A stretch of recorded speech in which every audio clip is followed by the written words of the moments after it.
I've been in all these different things, and I said, God, will you please give us a miracle that is undeniably you? So what I do is I give helmet out to a soldier. He gets shot in the back of the head, goes bing off his helmet. So I was like, that's like a miracle, but I'm like, wait, on the other hand, that's what helmets are supposed to do. A guy not far from me, boom, shot in the chest by the Hamas. And he's like, ugh. But I'm like, is that really a miracle? Isn't that what it's supposed to do, is protect you? You know, I'm like, God, I want some big miracles.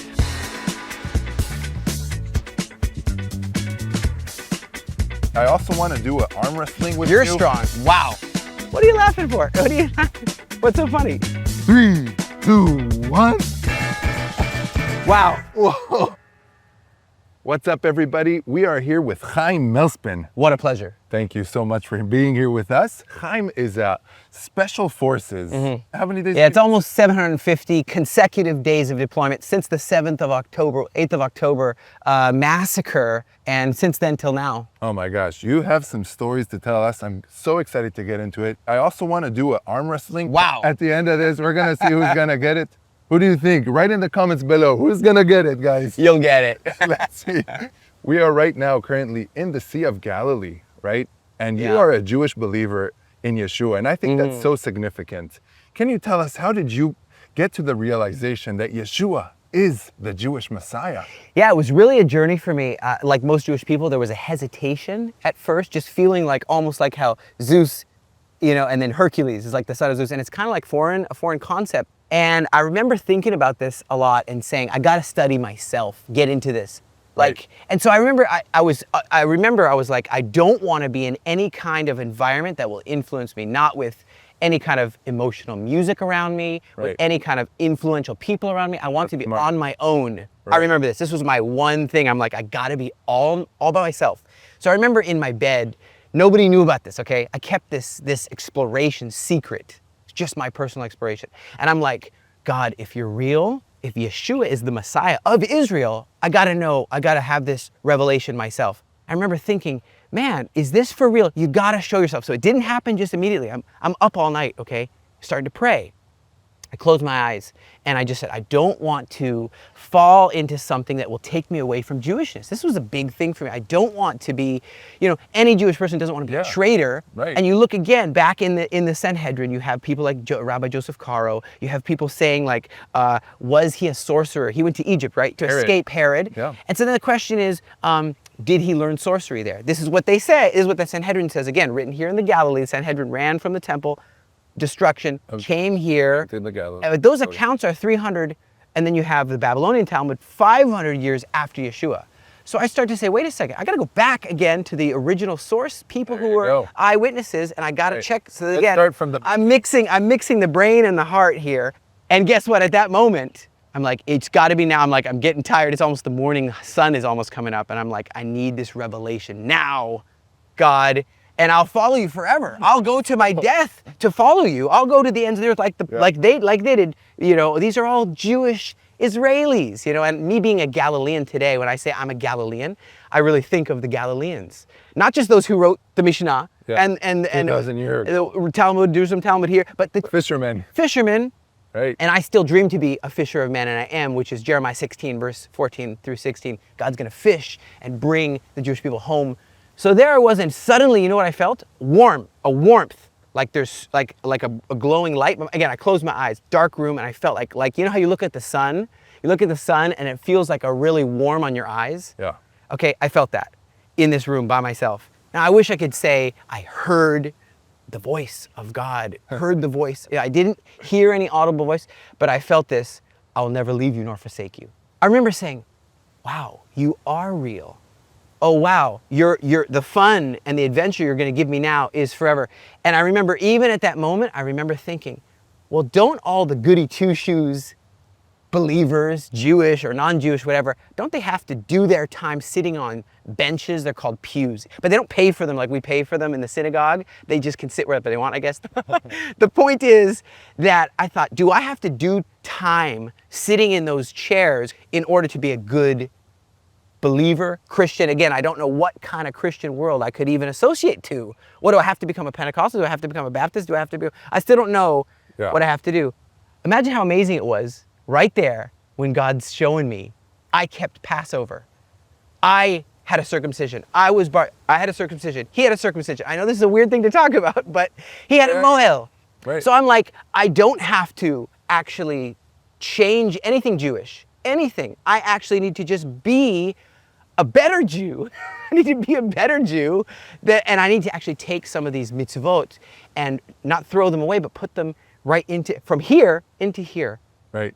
And so that moment, I was like, the biggest part of this was, I'll never leave you nor forsake you.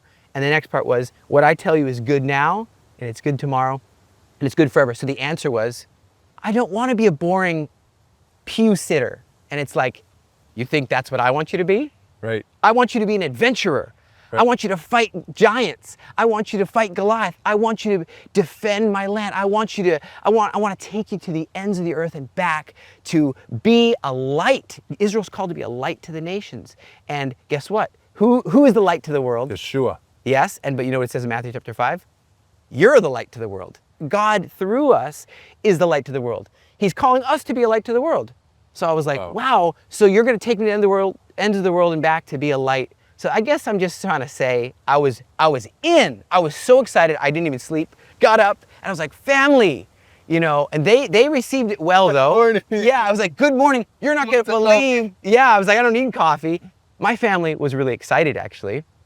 It wasn't the same case for them. Believers? They were. That's what I'm saying. For them, it was way harder. There was a bunch of, it wasn't really accepted in the community in San Francisco and Toronto. It was like, hey, that's not cool. Don't come here for Sukkot. Don't come here for Tabernacles. Yeah. Don't come here for Shavuot. Because of your belief. It's like, but that's where they should come. My whole point is now we understand that it's not a betrayal to who we are. And in fact, if I'd go back to the Sanhedrin 107, did he learn sorcery in Egypt? I'd say the answer is no, he didn't.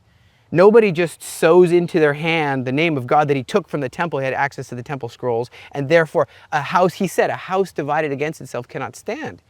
What he said 2,000 years ago makes total sense. We need to reread those things. Right. We should have another Sanhedrin trial. And this sounds crazy, but I think we should really have another Sanhedrin, because Sanhedrin actually are good guys. I know this sounds crazy, but they're actually a bunch of good guys who are trying to look at the Bible and do what it says.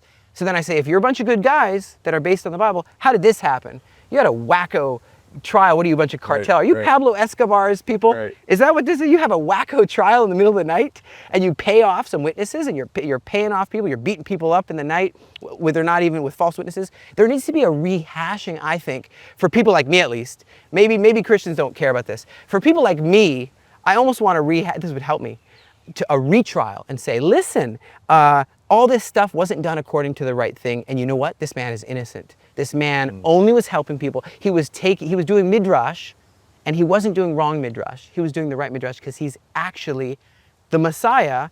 And I don't mean it just like we mean it in Israel, but I mean more than just an anointed. Cyrus was a Messiah, an anointed one in the Bible. More than that, this is the actual Son of God. That's beautiful, man. And I see that you have this more than just an emotional truth, but this is the truth regardless to that. You kept on saying that I wanted it to be without any music, without anything. Yeah. You didn't want to be emotionally attached to this. Seduced. You wanted to know. That's right. And to know it, like when you know something. And I'm so glad for that looking back, because nobody can say, well, maybe you met some charismatic-y type people and you got influenced by some fancy influence. You got paid off. This is what people think. They think, well, they must be paying people off. Think about this. Who's paying? This is what people believe. This is how people get to the faith, is by somebody must be influencing you with power, money, or something. And I'm like, guys, I wouldn't care if it happened all on my own.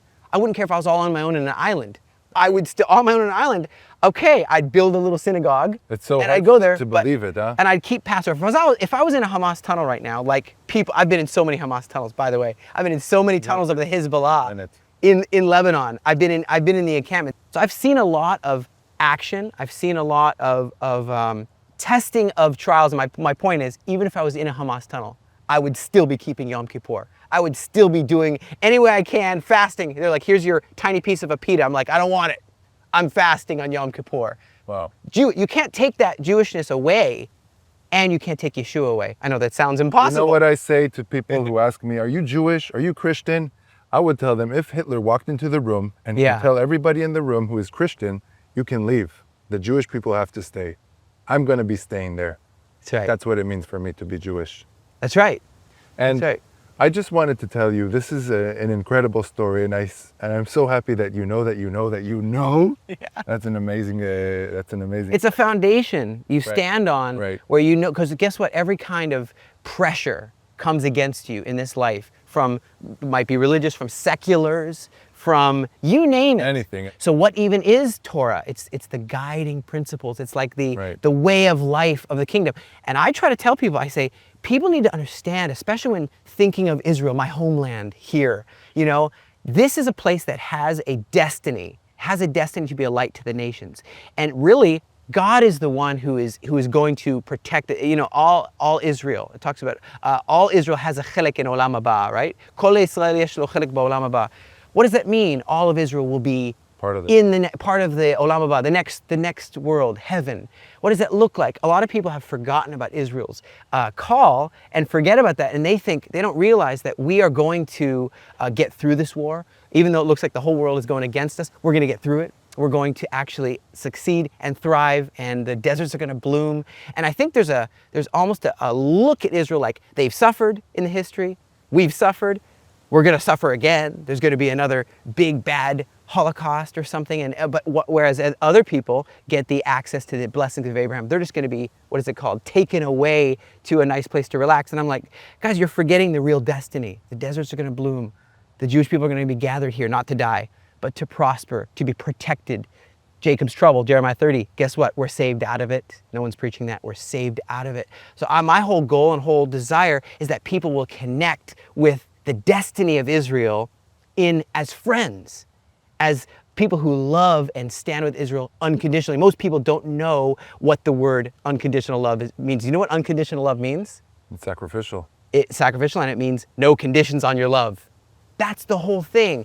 People, the burden of proof is now on the nations to prove that they stand unconditionally with Israel. That's what I spend my days doing. Yeah, a lot of people are expecting Israel to be this perfect nation. Yeah. To have everything, okay, only when they become like this, then I will support them or whatever. But it doesn't say that anywhere in the Bible. I spend my days now rallying the nations. I talk to people, I could fly to Singapore, to Taiwan, to Hong Kong, to America, Canada, all these places, and I go and I rally them. I say, guys, don't talk about when Armageddon is. Stop talking about when Armageddon is. It's like the Japanese are like, Godzilla comes out of the wall, breathes fire on Tokyo. Everyone's infatuated with the end of days, with their own end. It's like something weird with humans. Okay, but I say, forget about Armageddon. It's gonna happen, don't worry. How about you worry about what side of Armageddon you're gonna be on? What side is your kids being taught? Where's your legacy as it relates to Armageddon? There's blood up to the horse's bridle, it talks about, right? And whose blood is that? It's not it's not our blood, it's the nations attacking, and I wanna save them. I wanna save the world. I wanna save the world from the wrong side of Armageddon. There you go. So that's, And you're doing it actively right now. You're a Special Forces in the North. Dude. Tell us a little bit about that and how God has been protecting you throughout this time. Well, By the way, his shirt, be aware of mines. Danger mines. You got air. This is what I see all the time, because I deal with explosives, right? That's a specialty, right? Yeah, I deal with explosives, and so what you find is, this is just for fun. This isn't my uniform, but what I see is that I was. You're an explosive guy. I love your energy, so, man. So what I do is I give helmet out to a soldier. He gets shot in the back of the head. It goes bing off his helmet that I gave with donations, by the way, from lovers of Israel around the world. Different kind of people love Israel. So I was like, that's like a miracle. But I'm like, wait, on the other hand, me processing stuff. On the other hand, that's what helmets are supposed to do, is to protect from bullets. So, okay, give a bulletproof vest. A guy not far from me, boom, shot in the chest by the Hamas. But then he's like, it's like a strong punch. Bam, I'm not gonna really punch you. And he's like, ugh. But I'm like, is that really a miracle? Isn't that what it's supposed to do, is protect you? I'm like, God, I want some big miracles. I'm like, our navigation didn't have the battery, didn't have the thing. Where do we go? Where do we go? Right, left. You could get killed. You go to the wrong way, you're instantly shot with RPGs. Boom, we're going right. And they're like, how does he know? I'm like, by faith, we're going right. We go right, boom, signaled, it's our guys. Connection. These are like little miracles, Even the fact that me here, standing here after being in almost every tunnel, we're talking all the way from Beit Lahia down to Rafiah, Gaza City. I wrote a song called Gaza City, Change Your Ways. North. My point is, I've been in all these different things, and I said, God, will you please give us a miracle that is undeniably you, to show the world that it's not just another country. This is a very special country. We literally came through the Red Sea, standing ovation for Aliyah. What is Aliyah?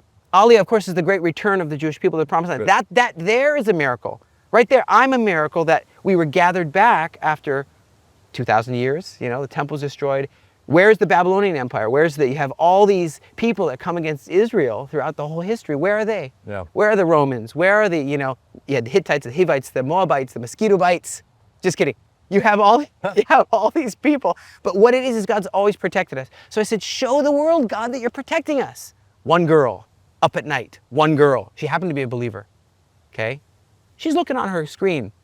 System error, system error. Okay, happened to be a believer. What's that on the screen? I don't know. So she's like, I better check what's going on in the middle of the night, okay? Telescope, whole sky full of missiles from Iran. If she didn't reset the system, because you try to lock onto targets, beep, beep, beep, beep, beep, beep, beep, beep, beep, beep, error.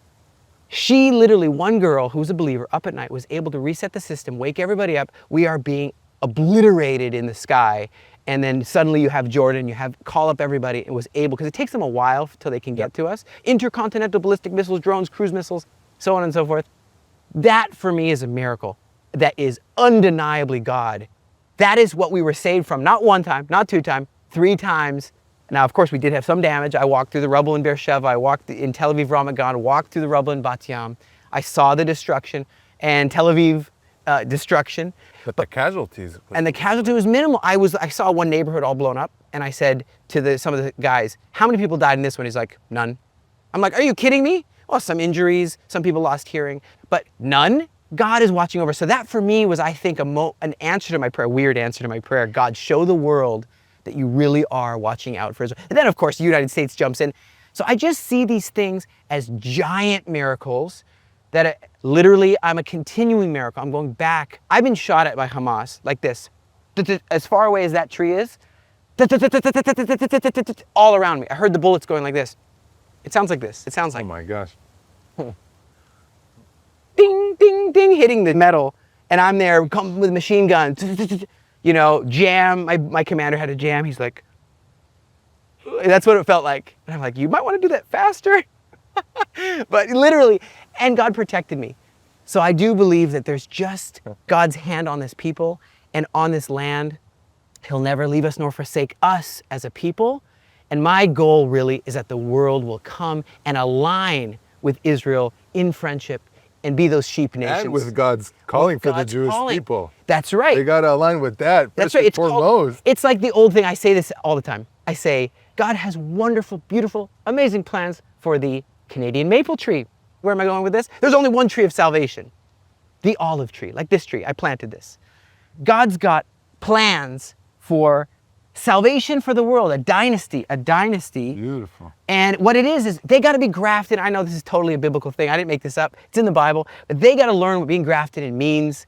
And that is my goal. It doesn't come by judging Israel. That's not how, or thinking they know better. It's actually, they got to come to learn. They got to come in a humility like Yeshua showed. Hey, look, I'm girded up like a servant, and he served.